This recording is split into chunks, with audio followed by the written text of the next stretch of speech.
Kadar jaz razmišljam o kreativnosti, mi na pamet pride predvsem različnost. Ljudje smo različni, tudi v kreativnosti.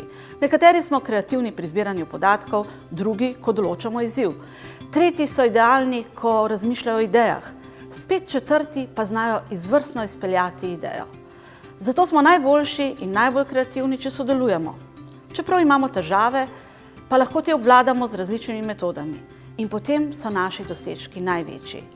Kako doseči največ, pridite in izvedeli boste na konferenci o kreativnosti. Odlične ideje se ne zgodijo same po sebi. Odlične ideje potrebujejo pripravljenega duha in optimizem. Kreativnost zame pomeni nekaj novega, navdušujočega in pravzaprav kot naval energije. Ideje so pa zame kot kokice nad vročim ognjem. Če se vam zdi, da težko pridete do novih idej, potem se naučite divergentnega in konvergentnega razmišljanja, metode IDEAS, ki vas popelje od osnovnega izziva preko množice idej do končne rešitve. Na konferenci boste dobili nekaj teorije, nekaj prakse, dobre in morda malo manj dobre primere. To, kar pa je najpomembneje, vse, kar se boste naučili, boste lahko uporabili v praksi.